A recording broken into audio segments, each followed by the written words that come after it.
就在8月9号，日本长崎市举行了和平纪念81周年典礼。那这种活动在日本呢，每年都在搞，无非就是拉一堆国际代表过去立一立和平受害者的人设。这按理说吧，平时天天把台日友好挂在嘴边，恨不得连日本空气都是甜的某些人，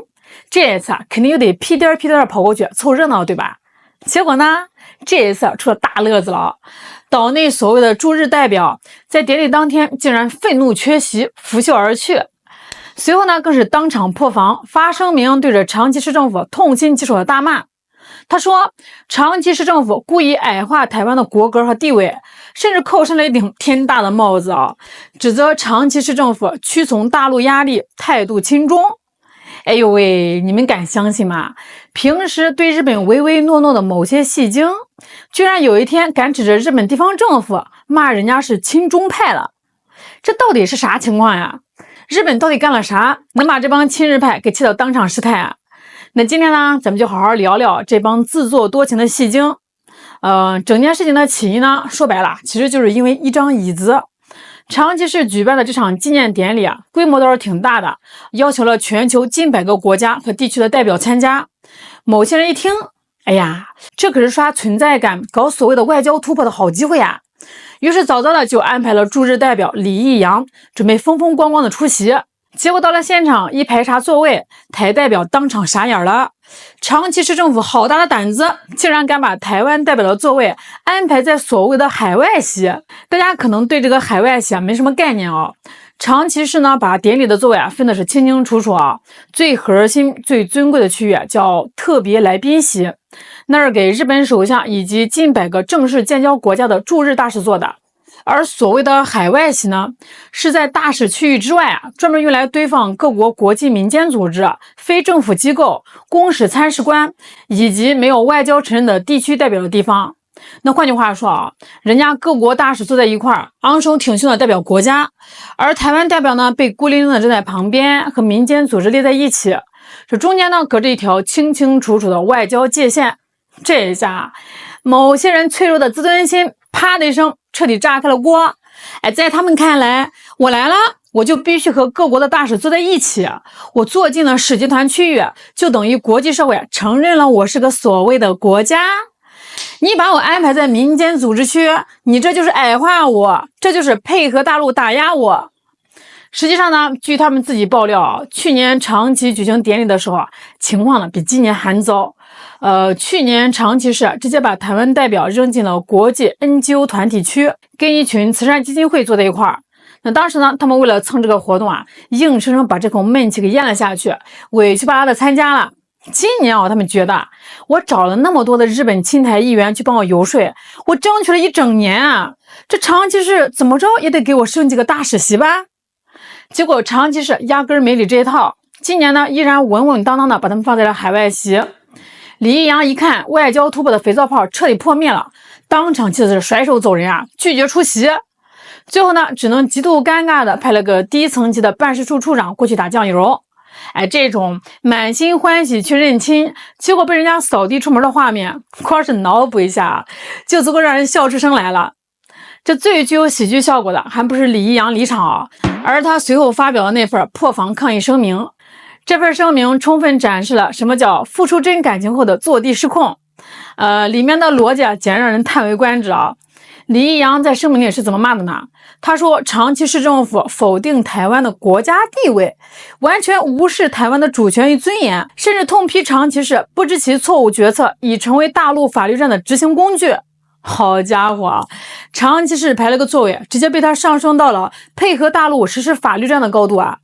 合着在某些人眼里，长崎市长难不成是咱们派过去的卧底？接下来这段话更是笑死人不偿命。李义阳开始扳着指头跟长崎市政府算账了。台积电去你们日本九州设厂，未来能带来几万亿的经济效益，你们长崎市也在受益范围之内。他还说，你们日本历次地震，我们捐款都是数一数二的。今年上半年，我们有几百万人次跑去日本观光，贡献了上千亿日元。最后呢，他气急败坏的质问，我们对你们日本这么好，台日友谊这么深厚，长崎市政府怎么可以配合大陆打压我们？各位，你们听听这个话啊，这哪里像是个正经的外交交涉？这分明就是小媳妇儿在公开哀怨呀！哎，某些人的逻辑就是啊，我台积电给你们日本送了工厂，我们老百姓去你们日本砸了上千亿日元的旅游，我们捐了那么多的钱，你们日本就得把我供起来，你怎么敢把我和民间组织排在一起？这种把商业投资和民间旅游当成政治要挟筹码的丑态，不仅没有迎来半点尊重，反而把他们那种靠花钱买尊严却又处处碰壁的卑微和可怜展现得淋漓尽致。那面对某些人近乎疯狂的哭闹发飙，长崎市政府是怎么回应的呢？长崎市官方直接发表声明，语气呢非常平静，我们给台湾代表安排的座位啊和去年是一样的海外席，没有任何刻意降低层级的意图。长崎市还专门解释说，日本首相和各国驻日大使坐的区域啊叫特别来宾席，因为空间有限，只有正式外交使节才能坐，坐不进去的其他海外人士啊，通通安排在海外席。这完全呢是按照规矩办事，不存在任何针对性。更绝的是啊，长崎市直接把锅甩给了日本中央政府。长崎市明确表示，这次座位的分类安排完全是依据日本外务省提供的标准来办的。这句话可以说是直接戳穿了台当局所有的幻觉啊！长崎市的意思再明白不过了，别骂我长崎市，也别给我扣什么帽子，这是你们亲爱的外务省定的规矩。在日本的官方眼里，你们本来就不是一个国家，你们就是个非官方的地区，我按外务省的规矩排座位有什么问题呢？这一下直接把某些人给整不会了呀！早在1972年的日中联合声明里啊，日本政府就明确承认中华人民共和国政府是中国的唯一合法政府，充分理解并尊重台湾是中国领土不可分割的一部分。直到今天，日本外务省官方表态里，对台关系始终定性为非政府间的实务关系。这就意味着啊，那不管日本国内某些政客平时嘴上怎么喊台湾有事就是日本有事，怎么靠嘴炮拉拢某些人，到了真正的国际外交礼宾场合面前，日本官方根本不可能也不敢把台湾代表当成各国外交使节。长崎市那张小小的椅子就像是一面无比清晰的镜子，瞬间照出了台日友好最虚伪最残酷的真相。在需要你的钱需要你的台积电时，他们叫你民主伙伴，但在需要讲国家主权和国际法礼仪时，他们会毫不犹豫地把你踢去海外杂项区。那有些朋友可能会好奇啊，为什么某些人这一次对长崎的反应会这么剧烈啊？因为就在几天前的和平纪念典礼上，广岛市给台湾代表安排的座位啊，据说和各国的外交大使在一个区域。那当时呢，岛内的绿媒如获至宝啊，铺天盖地的宣传，说这是重大的外交突破啊，是台日关系的里程碑。结果高兴还没有3天，到了长崎，直接被长崎市政府一脚踩回了现实。长崎市和广岛市做法的区别，恰恰暴露了某些人所谓的外交突破到底是有多么的脆弱和可笑。广岛市是主动向196个国家和地区发了通知，玩了一把模糊概念的擦边球。而长崎市呢，则是无比硬气的明确表示，台湾压根不在今年的邀请或通知名单之内。如果你们自己申请想来，我们出于礼貌没有理由拒绝，但绝不会把你列入正式的邀请程序。这就叫打脸啊！某些人把广岛的一个座位当成了自己走向世界的护身符，结果长期用一张椅子直接撕碎了他们所有的自欺欺人。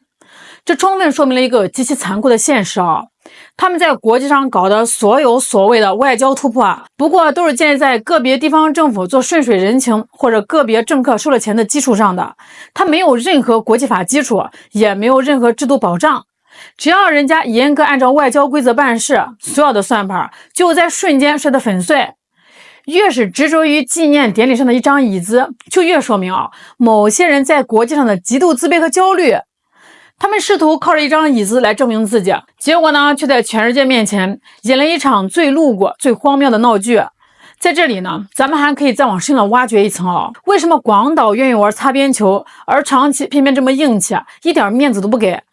这就涉及到了日本地方政府和历史文化的一个非常有意思的现象。首先呢，长崎这个地方吧，历史上有着非常深厚的对华交流传统。长崎的中华街，长崎与中国沿海城市的民间贸易，在历史上都是极其密切的。长崎市的政治生态和市民阶层对于中日关系的敏感度远比日本其他地方要高得多。他们非常清楚，在涉及一个中国原则这种红线问题上搞小动作，除了给地方招惹不必要的麻烦，没有任何好处。其次呢，长崎市政府在国际事务上本身就有一套非常执拗的原则性。大家可能不知道，在去年的长崎和平纪念典礼上，长崎市政府就曾经顶住过巨大的西方压力。那当时呢，这个长崎市因为拒绝邀请以色列大使参加典礼，结果当时把 G7 国家的驻日大使全给得罪了。G7 大使联名抵制长崎，不来参加活动，但长崎市市长愣是硬生生扛住压力，说不请就不请，连美英法德大使的脸色，长崎市政府都不给。你觉得台当局凭什么觉得自己比G7大使的面子还要大呀？李义阳在长期的破防和发飙，不仅没有给自己争取半点尊严反而向全天下展示了什么叫一番折腾徒留笑柄。某些人再怎么跳脚，再怎么抗议，再怎么指责日本亲中，也根本改变不了台湾只是中国一个省的基本事实。好啦，今天就聊到这儿啦，我是小懒，下期再见。